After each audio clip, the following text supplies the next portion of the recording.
Good morning, everybody. It's Dr. Rick Wallace. I hope that to this point, everybody's gotten their day off to a good start.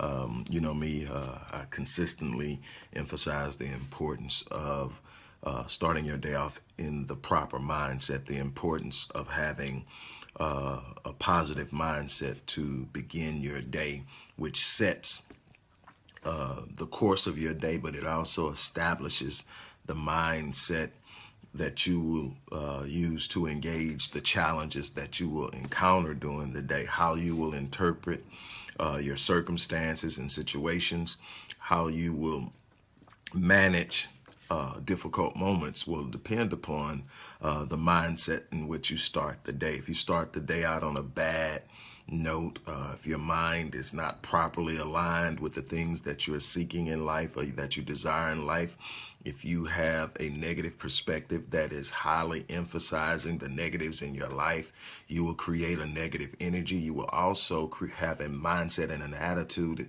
that will impact how you interpret and engage things, which can either work to your benefit or work to your dismay. So that's extremely important. So I'm hoping that you get off to a great start this morning. What I want to talk to you about is something that's extremely important. I'm hoping that the message that I'm attempting to get across this morning actually comes across in the manner that I desire for it to. And if it does, it will be one of the most powerful and impacting messages that I've shared with you guys in some time. It's something that I've been contemplating and looking at that's in line with the goals that I have for myself, for my family, for my business this coming year. And I'm excited about that. But at the same time, I'm looking at what's in front of me and how it's playing itself out as far as the people that I engage, the people that I love, my people on every given level. And it's trying to get to a point now to really help people understand where they're at, get them to have an idea that is highly clarified as to where they're going, and then develop an understanding of what it takes to get there. And there's a lot that goes into this. It's simple on the surface, but it's highly complex underneath. And what happens is a lot of times it works better when people are not focused on all the different things that are happening underneath, because it's highly complex. When you just simply say, okay, this is what he said, do it. It's amazing how it works. A lot of the things that I share now, I tell people all the time, while I am a immensely well-read person, I'm a researcher, a studier, and I read for enjoyment. But at the same point in time, what I'm sharing with you aren't things that I sit up and found in some book and decide to say, man, I'm going to go drop this off on them. What I'm sharing with you are things that I've practiced in my life going back 30 plus years. And a lot of it I practice without even knowing the principles and the dynamics behind it. Just simply having someone come along and say, why don't you try doing this for a while? And then sitting up saying, hey, I admire that person. I see where that person is at. I'm going to do it and just see what happens. And then it produced and it became a natural part of my behavior because I consistently did it so long it became a habit. And then I'm doing it and not really even thinking about it until I really start getting into the idea of that I want to help other people achieve success in every area of their life. Remember, success is not simply where you work or what you make or what you earn or what you're able to buy. Success means that you're healthy. Success means that you're happy. Success means that you're living in something and operating in something that you're passionate about, that you're connected to, that you determined you wanted to do. In other words, you're living a life that you wrote out and designed and dreamed on your own. That's success, and it happens in every area of life. You got to have success in your marriage. You've got to have success in your parenting. You've got to have success in your career. You've got to have success in your social engagement. All of those things are necessary to create a holistically successful person. Here's why I'm troubled. While social media would lead many of us to believe that everybody is living this grand life and that everybody has all the everything in their life lined up and everything's perfect and everybody's just on their game, That's not what statistics are revealing. That's not what research reveals. That's not what an observation of real life looks like. And so we have to undress that and then talk about it so that we can become that which we desire to be. But first, you have to be honest with yourself. There's a saying that says, I can't get it quote, but it's been said many different ways. But bottom line is, I think even Harriet Tubman said that she freed 1,000 slaves, but she would have freed 1,000 more if they had only known they were slaves. And in another way that it's said is that it's impossible to free a person from a prison when they are unaware that they are prisoners. And so what we have to first do is understand where we at, acknowledge where we at, be okay with saying, okay, I'm not where I want to be. And what am I going to do about it? I wake up every morning and say that. And so it's important to understand that while I'm coming to you with a mindset and a history of success, it's not that I haven't experienced bad moments. It's not that I don't meet challenges. It's not that I'm happy with where I'm at now. It's just that I understand the road to getting there, and I know the mindset that it requires. The reality is this: while everybody is presenting this life on Facebook that a lot of people are looking at and then judging their lives by, here's the reality. More people die every year in America from suicide than they do from car accidents. Let me repeat that for you. More people die in America from suicide than they do from car accidents. So what does that mean? That means that there are a lot of people out there that life is overwhelming. A lot of people out there that are looking at their lives and determining that there's nothing in their lives that makes it worth living. And what I can tell you is these people don't understand that what they're living in is not their lot in life, that they don't have to accept their current circumstances as their permanent reality. What happens is people get locked in. I'm going to tell you something. One of the biggest problems that we have in this world, especially in this society, is that the vast majority of us are introduced to the concept of lack, not having, before we are introduced to the idea and the concept of abundance. So we live in a world where lack is identified consistently, focused on, meditated on, and thought on. Lack in the area of relational engagement, lack in the area of financial security, lack in the area of emotional stability and social support systems. Everywhere we look around us, we've taught ourselves to see lack because that is what was introduced to us first. It's what has the most emphasis in our lives. And the problem is what you focus on most is what is going to be perpetually consistent in your life. Now, what you have to understand is this isn't a positive or negative thing. It doesn't say that you have to focus on it and say, I'm good with living my life like this. I'm focusing on it saying I'm okay with having this type of disruption in my life. No, you can sit up and focus on it in the negative sense. In other words, you can sit up and say, this is not what I want. This is not what I want. This is not what I want. But if that's all you're focusing on is what you don't want, you still are introducing a concept to your mind that it simply accepts as the predominant idea of interest or predominant idea of focus. And what happens is it passes this on to the reticular activating system in your brain, and then it identifies this negative mindset and it starts to highlight other negative stuff. It keeps you focusing on the negative. And see, when people get to the point where they're now entertaining suicidal ideations, it starts from a process of cognitive biases, cognitive distortions that have created this idea of lot in life, a negativity, and it's overwhelming them because the mind, the subconscious mind, has the capacity to process up to 50,000 or more thoughts in one day. So while you may not be thinking it, your subconscious mind is entertaining consistently and recreating other ideas based on what it's being given. So when you give it negative information, it takes the negative information and comes up with all these other scenarios that are all negative, and it's feeding itself. And if you start it off that way in the morning, it's constantly feeding itself. And if you don't find a way to stop it, interrupt it, introduce something positive to reverse it, and then allow that to become the positive force and the emphasis of your thought processes, what you're actually doing is consistently waking up every morning and killing a part of yourself by focusing on the negative things you don't want.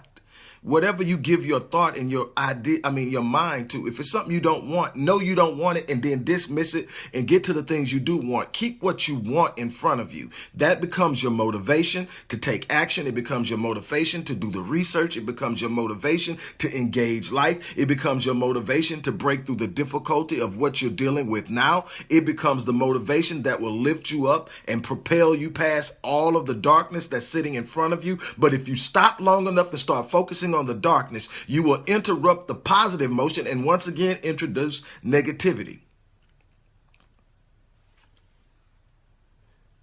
People will look and say, at certain times when I was going through certain things, you're not being realistic. You're not looking at the situation. You're not taking what's happening seriously. No, I know exactly where I'm at, but get this. This is why I have the same mindset every day, no matter what's going on. People say you're not taking it serious. They expect you to be worried because you're in a situation that they're looking at and interpreting as something that is detrimental. They want you to be worried because they're worried. But let me explain something to you. There is nothing in your life that worry resolves. And when you learn how not to worry, not to engage, not to look at things that are going on negative with any real true consistency, because I'm gonna tell you something. If it's there, it's there. You don't have to keep watching it. You don't have to keep talking about it. You don't have to keep entertaining it. If this is going on, if there's a problem in your marriage with your spouse, husband or wife, and you haven't engaged it, and you haven't dealt with it and resolved it, you don't have to keep thinking, are we good in that area? No, you're not. It's still there. What you focus on, instead of sitting up consistently worrying about what's wrong, is what you're going to do to fix it. And believing that if I take action, if I do what's positive, if I focus my mind on being the person that's capable of fixing this situation, I will become that person. I will be what is necessary for me to overcome. I have it within me. It was placed there by the Creator, the Almighty, and I possess it. That's all you need to know.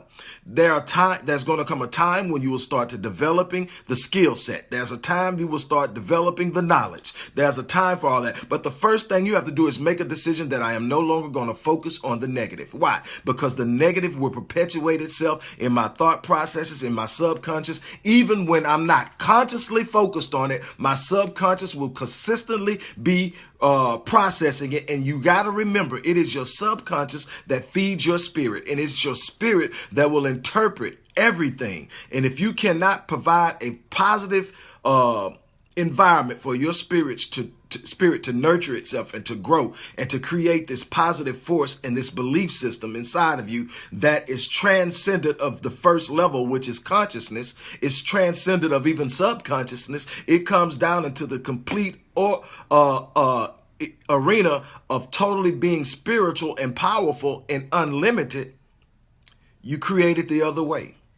And here's the thing. You're either moving forward, you're going backwards. So you got to be able to understand that you cannot afford to focus on the negative things. I can't think of who now. Like I said, I read so much stuff. I cannot think of who right now, but it's a person that says that any human being on the planet can alter their lives by altering their attitude of mind. When you change how you think, when you change how you interpret things, when you change what you expect, when you change what you demand of yourself, when you change what you're willing to tolerate from yourself and from others, when you're no longer willing to accept excuses for why you have not attain what you've obtained, when you are no longer willing to accept excuses for why you have not accomplished what you should have accomplished, when you are no longer willing to accept excuses for why you have not become that which is required in order to achieve all that you say you want, when you stop accepting those excuses and acknowledge within yourself that it is absolutely up to you, your destiny is not in the hands of anyone else. It was turned over to you at the moment of birth by God. And how you engage it, how you manage it, how you support it with the investments that you're willing to invest in yourself will determine the outcome. What you are thinking right now in your mind, what you're giving every second of your day is what you're going to become in the future. You cannot manifest anything else in the future outside of what you're planting today. And if you're planting negativity, the idea of lack. Now, I'm not saying that you're not in a circumstance of lack. But remember, you cannot interpret your circumstances, which are temporal, as being your reality, which is permanent. You are creating your reality by how you engage your circumstances. Your circumstances are not your reality. There are challenges that are meant for you to conquer, to engage, to overcome. That is how you do it. That is what you have to do. So what I'm trying to get you to understand, when you look at a situation and understand that we live in a country that provides the opportunity for everyone in it to do exceptionally and phenomenally above anything they could ever freaking imagine. And yet we have 90% of the people who will enter into their retirement age totally dependent on someone else to take care of them. 10% will have some sense of financial security, and only 5% will have financial comfort, while all starting out with the possibility that is endless. And then we look at the fact that more people are killing themselves than are dying by car accidents. It tells you that we have a mindset that expects failure, that expects lack, that expects not to do well. And remember, I keep telling you, God is going to meet you at the level of your expectations. Take the limitations off. Take your faith in the Almighty God. Take your faith in the Almighty God, wherever your faith comes from. This isn't me pushing off my belief systems on you. This is saying whatever your faith in God. If you believe in a supreme being that is the designer of the universe and the creator of the universe and is responsible for placing you here and giving you a vision, let's start there.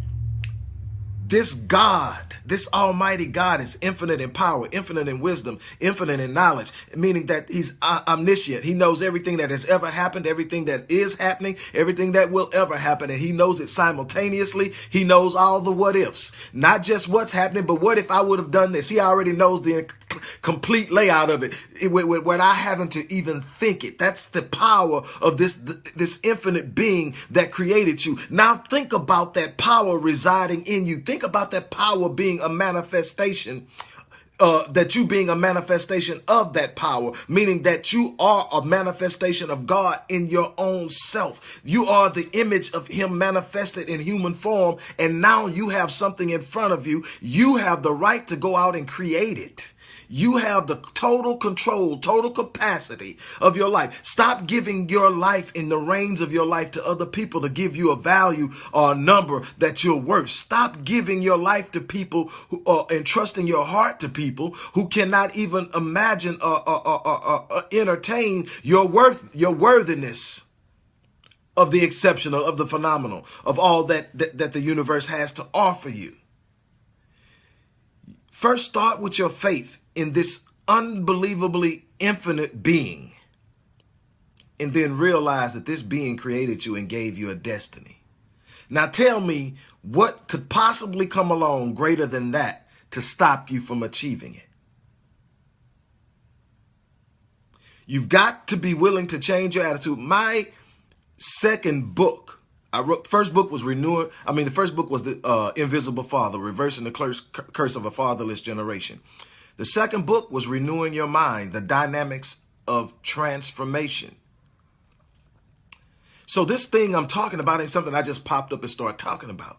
I've been living it. I've been telling you that if you want to change your life, you have to change your thought processes. Not just simply how you view something. You got to change what you expect. You got to change how you interpret your perception. You got to change how you plan to engage life. You're in control. Your circumstances are not. I want you to start interpreting your circumstances through the lens of your faith, first in the Almighty God, and then in yourself, his design. You are designed to accomplish exceptional, extraordinary, phenomenal. You are not designed for mediocrity. You're not designed for lack. You're not designed for suffering. You're not designed to be overwhelmed, overcome, oppressed. That's a story that was written for you that over time you've accepted because everyone else around you accepted it.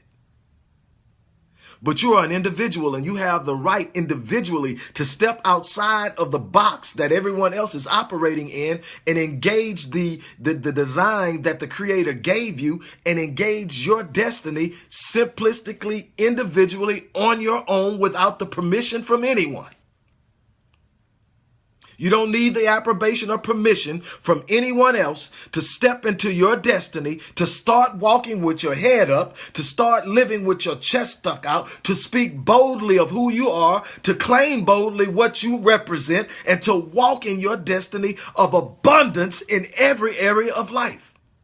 Now, what I can tell you is from experience that when you hit a rough spot or you've been living in a rough spot for a long time and you decide that you're going to step out of it, nothing's going to look the way you want it to look, but you're not operating on what you can see. You're not operating on appearance. You're operating on an expanded vision of who you are in God. And so what you're going to do is start acting like the person that you're going to become. You're going to start speaking like the person you're going to become. You're going to start believing and thinking like the person you're going to become. You're going to develop the habits and the mindset of the person you're going to become. You're no longer looking at your circumstances as the defining moment of who you are. You're now looking at your design by the Creator to determine who you are. And your design says there's infinite possibilities. Your design says there's infinite potential. And you're going to start walking and living in that potential. So you don't look at what's around you now. That's a circumstance. It's temporary. If you just start moving towards that idea of what you shall be, you will start shedding that negative stuff and you'll start leaving it behind. And even when another negative circumstance approaches you, you'll interpret it as an opportunity and not a problem. That's mindset. You got to have an attitude adjustment. It's how you're looking at life. It's how you're allowing life to frustrate you. I refuse to be frustrated by life, and I claim to be the creation of an infinite power that planted me here with a purpose. That purpose is connected to a destiny, which by its very definition says you can't stop me. Wake up every morning thinking like that. Eventually that situation will change. Stop emphasizing the negative. If you got a light bill due, it's due. Don't let it consume you, because then you move into the survival mode. Survival mode is when you're just trying to find the things you absolutely got to have today. What's the problem with survival mode? You're not living for tomorrow. So when you get tomorrow, you're approaching a whole nother set of challenges that you can't do anything about except fight for today. And you'll live every day of your life in survival mode, just getting by. Why? Because you allowed one moment to overtake you. You're bigger than that. Your purpose is bigger than that. Your destiny is bigger than that. God gave you a design that's bigger than that. Yes, it's there. Yes, it's got to be dealt with. But I guarantee you, if you start focusing on the bigger picture of what you shall become, start thinking like the person you will become, start acting like the person, call those things that are not as though they were.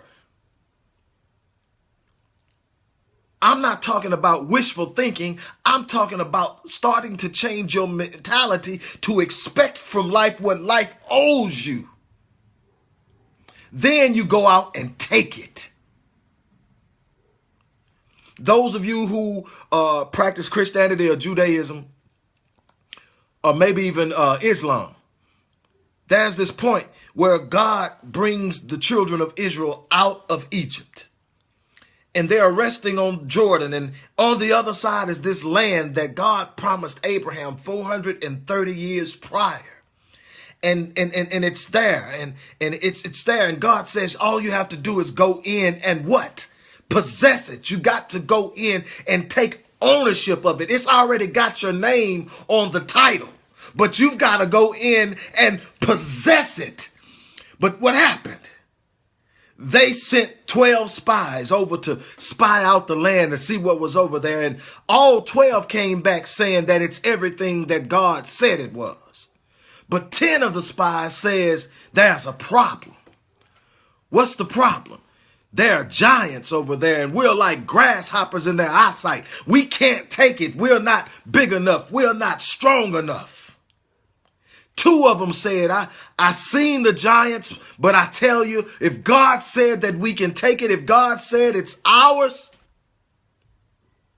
then we can go out and we can take it.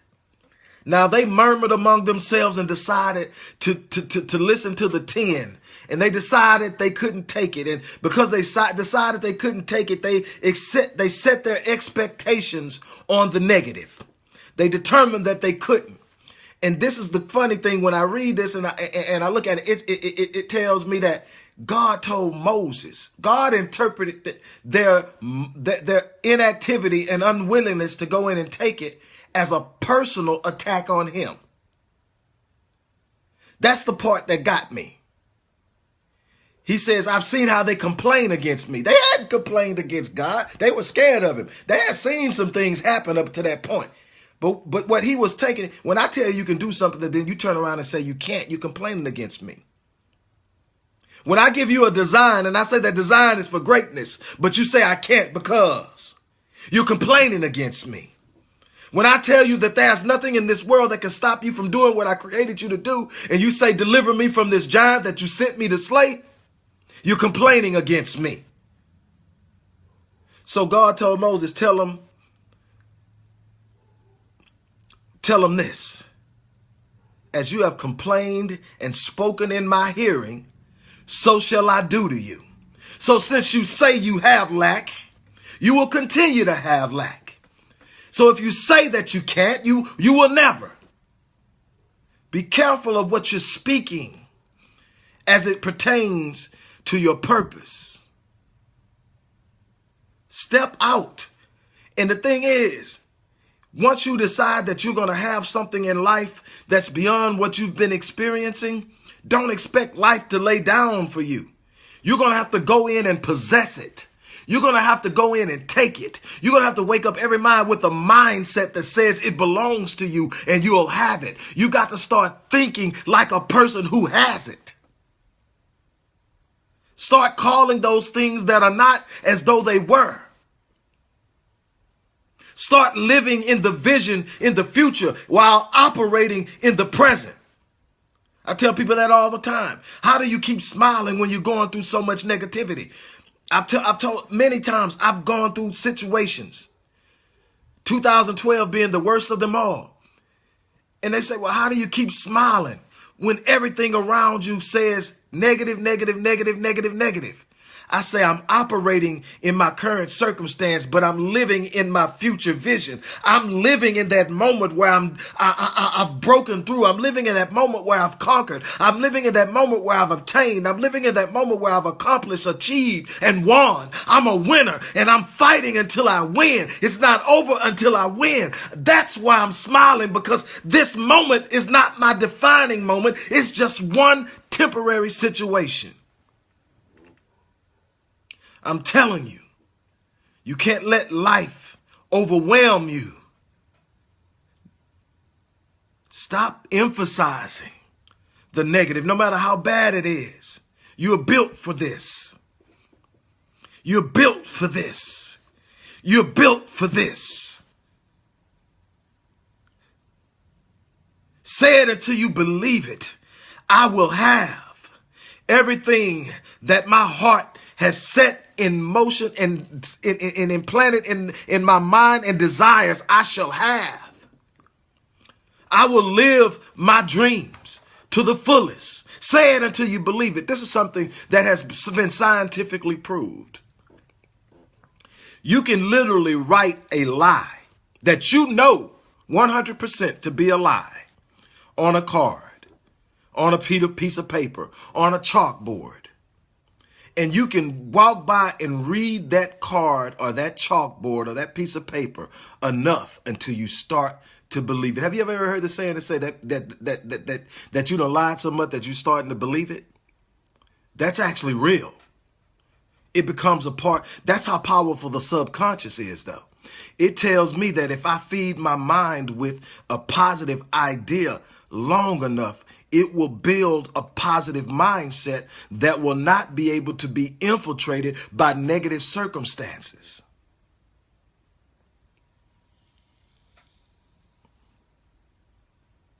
You have to be willing to understand that you are here with a purpose, a design. You have a mission. Yeah, Alonzo. Alonzo says you are on a mission of an unstoppable assignment that the minimal objective is to achieve it. The minimal objective is to achieve it. You are on a mission of an unstoppable assignment. Unstoppable. How many times have you heard me use that word when I talk about what I'm unstoppable? Why? Because this thing that I'm doing was given to me and I was equipped. And then I've learned that when I'm walking in a process of expectation and anticipation and believing that the thing that I'm going after I will have, I've learned that the entire universe conspires with me to make it true. That's how God designed things. Align your mind and come up with a mindset that your circumstances are not writing your story. They're simply one page in your story. You're writing your story, and you get to write what happens after this circumstance. You're writing it now with every thought that you think. I'm not telling you something I read. I'm telling you what I've lived in my life over and over and over again. And it wasn't until my 20s that I realized I'm living the secret. I didn't know it was the secret. I just was told by some people I believed in, if you want to be successful, do this. So in high school, I decided what I was going to do athletically. I decided what I was going to do academically. I set those things in motion. I believed I could do it. I did the things that were necessary to get there, and it happened. And I just said, well, dog, man, it works. And I started going after everything in life the same way. Then I wake up, hey, man, the secret, what? So I read Think and Grow Rich. I read The Science of Getting Rich. I read The Alchemist. I'm like, whoa, this is what it's about. So now I'm studying from a point of psychological engagement. What does it mean psychologically? How is it impacting us in our intellectual and mental development? All these different things. How are some people getting this out of life and everybody else getting this? What's the difference between the haves and the have-nots? All of these different things are going through my mind, and I'm searching them now, but now I got an understanding of why, and I'm bringing it to you. I'm telling you, you are in control of your destiny. And the reason why a lot of us who meditate, a lot of us who pray are not getting the results that we want is because we're seeking to move against our design and our purpose. I say it often, and I'm going to say it again here, and I'm going to close on this note. You can never pray to God and expect a positive answer when the prayer is for him to deliver you from the giants that he sent you to slay. That's that unstoppable assignment that Alonzo was speaking of. You can't pray to God and ask him to deliver you from the giants he sent you to slay. I know it's uncomfortable. I know it's difficult. I know it's hard. I know it gets dark sometimes. But you're built for this. Yeah, you're built for it. It's in your design right now. Search yourself. Access it. Activate it, walk in it, live it, and ain't nothing in this world can stop you. Absolutely nothing. I love you. I'm going to die on E. That's my goal, is to live every day of my life to the fullest, to give all I've got. So, and that's, oh man, I'm telling you, you got to get excited by life. I think it was Zig Ziglar that said, when you give enough people what they want, life will give you what you want. And that's what it is. Start to pour into people. Start to love people. Start to uplift people. Start to build people up. Start to give. And I guarantee you, you cannot give the universe's return to you of what you're planning. I promise you that. Have a great day. I'm out. Peace.